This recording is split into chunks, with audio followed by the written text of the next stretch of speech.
What's going on, everybody? Eric Lindquist at Stochastic here on the Odd Shopper channel, coming to you with a Monday edition of NBA Lindy's Leans, Likes, and Locks. Hit that like button, subscribe button, notification bell goes a long way for me on this video, goes a long way for you. That way you become a prize whenever great content is going live here at our little neck of the YouTube woods. I'm starting to lose my voice a little bit. Not feeling the best here. Gonna try to, suck it up here, persevere. Well, I gotta also get to Christmas and kind of matters. Spend some time with some family. But anyway, we've got ourselves Lindy50. You can sign up for that down below. That is my premium Discord at Tails. That is Tails by Odd Shopper. It is basically an awesome marketplace where a bunch of cappers, including myself, exist. We are putting out plays every single day. I'm giving you everything that is on my betting card, and I only have one prop that I've bet so far. A rarity for a 6-game slate here on Monday, but I'm not going to complain. At least the NBA Cup, well, there's only the one game on Tuesday. There's no basketball on Wednesday. What are we doing, NBA schedule makers? But I'm going to be bringing you all of my plays in Tails. So if you guys want to sign up there, Lindy50, that becomes $10 for your first week, $25 for your first month, less than $1 a day to get all of my plays. So if you enjoy my analysis, if you trust me, well, hopefully you do. I've been around for a while here, and there's a reason why. 50% off, Lindy50. Would love to see you there. But I'm gonna try to push the pace on this one a little bit because losing that voice. Producer Jacob, hi, how are you? Happy Monday. NBA, we have a normal slate for once. Let's get to the picks. Game number 1, Philly at Charlotte, and there's really two massive things to bring up here. One, Joel Embiid's going to be out. I guess Jared McCain kind of matters too. He's going to be out for a long time. Poor guy. He was going to kind of run into a Rookie of the Year potentially by default, but left lateral meniscus tear for him. His timetable is way out there, potentially into March until we see him play basketball again. He was knocking down shots, but hey, Philly's trying to tank, I would think, at this point. I mean, they are so far behind the 8 ball. Caleb Martin's out, Joel Embiid out, obviously, those two starters traditionally. You're going to get Maxey, Oubre, Paul George, Yabusele, and Andre Drummond more than likely in that starting unit. Starting to put Yabusele and Andre Drummond in those same starting units, I think it helps that Miles Bridges is back for Charlotte. But the other massive piece of news, LaMelo Ball, questionable for this one. I think he plays, and that kind of has me scratching my head why Charlotte isn't closer to a pick'em.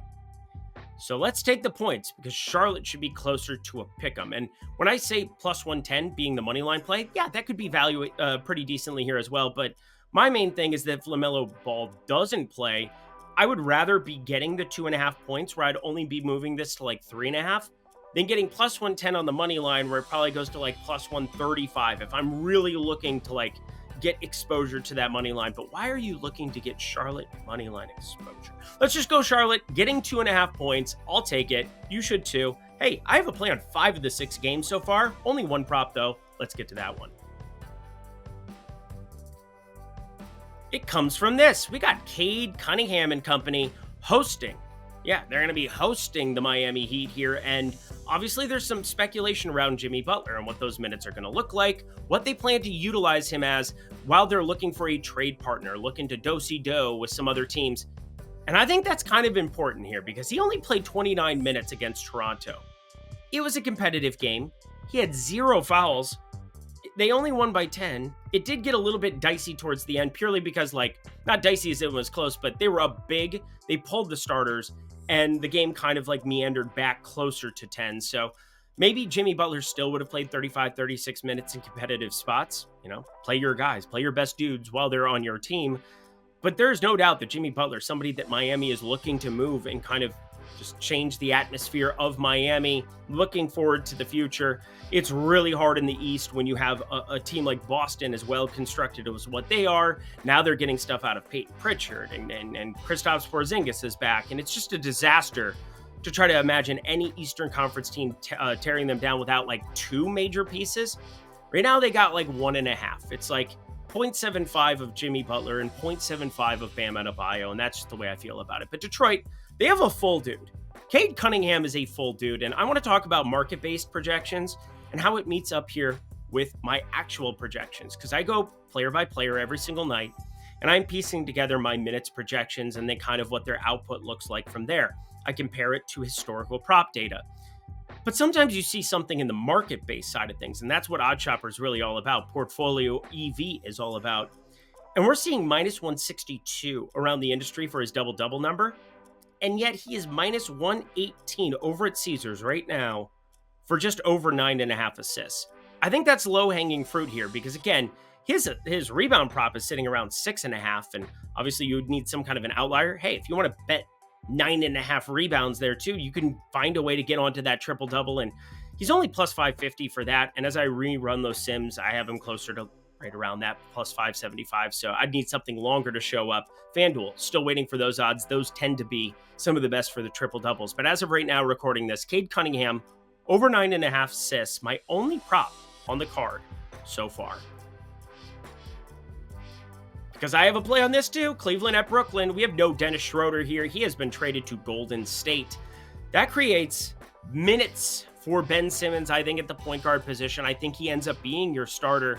I doubt they're going to put Shake Milton in there to start for Brooklyn here going forward. And I don't know what that minutes allotment looks like for Ben Simmons, but I know he averages, 5.1 points per game? He averages more rebounds and assists per game than that, 5.6 and 6.5 respectively. Just insane numbers from Ben Simmons. Dennis Schroeder, he's one of those guys that overall just did so many things for this Brooklyn Nets team. He did it in Toronto. He did it for Team Germany in the Olympics and at FIBA when they won the gold medal there at FIBA last season, in 2023 that was. I look at everything Dennis Schroeder can do for the Golden State Warriors, and I'm kind of excited about it, getting more minutes going his direction. But right now, I have to feel very good about the Cleveland side of things because there's so much uncertainty with Brooklyn. Until they get Cam Thomas back, they're going to be lacking at the point guard position in terms of offensive output. They have Tyrese Martin, who's questionable. We've seen decent enough minutes from him at times, but he's on a two-way contract. Anthony Melton won't be playing for this team. Zaire Williams is going to be out here for this specific game. And yeah, D'Anthony Melton probably out the rest of the season. Cleveland should be closer to 12.5. So this is certainly positive EV for me. Give me Cleveland, laying a big number here, 10.5 on the road. Not going to be laying many 10.5s on the road, but this is an exception. Not an exception, Lindy 5-0, no matter who you are, no matter where you're from, no matter what you did, so long as you love me.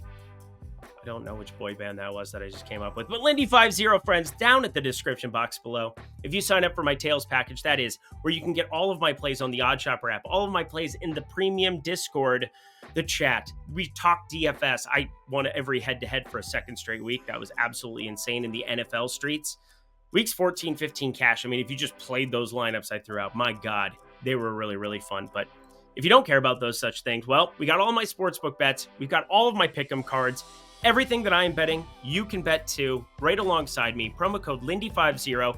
Take 50% right off the top. Again, $20 becomes $10 for your first week. $50 becomes $25 for your first month.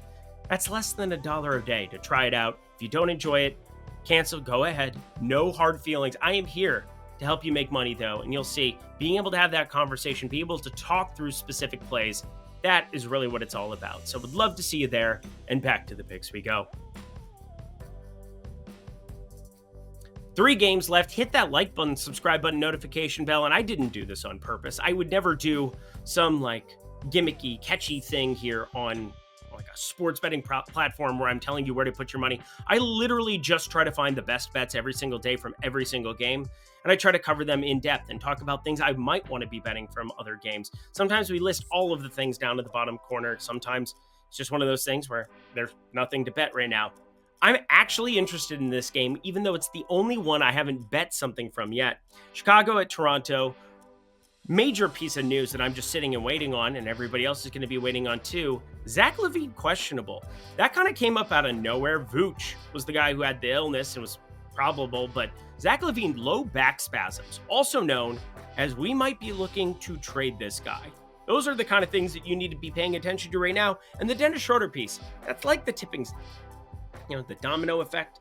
Well, now we're going to see other teams start to be like, oh, we should kind of navigate this out, navigate that out. And you kind of know if you're going to be competitive in your divisions by now. There's certain teams that they're making peace with who they are. And I think Chicago, despite the fact that they have some nice pieces, Kobe White, Ayo Dosunmu, both on their contracts, I don't mind whatsoever. You got guys like Josh Giddey, who you really, really went out of the way to get for no reason. Zach LaVine, well, he can be a contender somewhere. I think he can be a nice number 3 somewhere else. We'll see who wants to really be mixing, matching contracts to make things work. I think there's a lot of teams that'll have interest in Zach LaVine if that's truly kind of what I'm reading here. But overall, in terms of this specific game, I look at the Toronto side and obviously no Scotty Barnes still. That's problematic. No Emmanuel quickly for another week or two. That's problematic. I think we're looking RJ Barrett, Grady Dick, Agbaji, Mogbo in that starting unit next to Pirtle. I gotta feel pretty confident that this is one of those spots you need to try to find something to mine out. Like, it doesn't have to be Mogbo who starts here for the Toronto side. And for the Bulls, if you get Zach LaVine out, you would want to be on Kobe White, Ayo Dosunmu, because those minutes are so secure because of what they can do defensively relative to a Josh Giddey, who I think is game script and just overall performance-based driven in terms of how those minutes are going to show up. But Dalen Terry being questionable doesn't sound like a lot, but I think it actually does matter. You could look at guys like Torrey Craig here, who's off the injury report, stepping into that starting unit at the 4. I don't think we'll get props for them before we get the Zach LaVine news, but anywho, over 238.5. This is a lean. This is the first of 3 plays that we are going to cover overs in depth. Let's get to number 5. Or number 2 if we're going lean like lock. We got Denver at Sacramento here in this one. 237.5 is your total. 237.5. There's a couple of spots I'm looking at 237, but it's juiced at like minus 120. So for all intents and purposes, I'm going to talk about the 237.5 that is currently available at BetMGM at minus 105, which looks really, really nice to me, mainly because Sacramento, they bring Malik Monk and put him into the starting unit. And I think offensively, they've looked a lot better. Defensively, there's still some warts here when they are, home, on the road, anything. It doesn't really matter. I don't talk home road splits. You got to have Kevin Huerter, who is doubtful. That kind of hurts a little bit, but at the same time, when we're getting minus 105 here on a number that should be north of 240, I'm more than happy to invest half a unit here. Christian Braun does have low back strain. He is questionable for this one. And Jamal Murray upgraded to probable. Again, that is very good here. Very good in terms of offensive output for the Denver side of things, with Jokic at the helm, just playing unbelievable basketball every single day. Not known for his defense by any means, not that he's atrocious on that end, but I definitely look at this Denver-Sacramento game as one that's a little bit undervalued here. I like this for a half unit. Now, if you get Christian Braun out, I'm assuming you get Julian Strawther, who ends up in that starting unit. That's only offense as well. Russell Westbrook, probably an odd man out, just because Jamal Murray, they'll probably still stagger and play Russell Westbrook opposite of him most of those minutes. Christian Braun being out probably allows more of a Julian Strawther guy to kind of step in there. But from a prop perspective, we'll deal with that tomorrow. As for right now, my only play from this one, over 237.5. I like it. Let's get to the lock. And the last play of the day, we're looking at Utah at LA Clippers. That new arena, my God, what have we done here, Mr. Palmer? But I do think that this is the most advantageous spot to be paying attention to on the entire slate. And as I rerun everything here from a prop and total perspective, my favorite play comes here. We got Keontae George, Colin Sexton, Lauri Markkanen, and John Collins, and Walker Kessler. You do have a questionable Jordan Clarkson, plantar fasciitis. That's not ideal. I have no idea what to make of his status, but he did come back last game. As for the Clipper side of things, James Harden, Chris Dunn, Norman Powell, Nicholas Batum, and Ivica Zubac. But you get a lot of minutes for Kevin Porter Jr. off the bench. You do have to still sit and wait for Terrence Mann to come back, Derek Jones to come back, PJ Tucker will never come back, Kobe Brown, he's out here, so you get kind of a weaker backup center, Mo Bamba, not exactly known for his defense. With Batum out there starting now, that gets a little bit more three-point shooting on the floor, and while he's decent enough defending back in the past, he's definitely weaker than like what a Terrence Mann would be, definitely weaker than a lot of other pieces. Amir Coffey would be out there in that starting lineup. I think we have to be looking at offense, and James Harden's playing really good basketball here at the moment, despite the fact you can say what you want of him as a long-term basketball player for this Clippers team. In the short term, he's been kind of doing the patchwork here, doing everything offensively to set things up for guys like Norman Powell, shooting the ball unbelievably well this season and has actually been their best offensive centerpiece overall.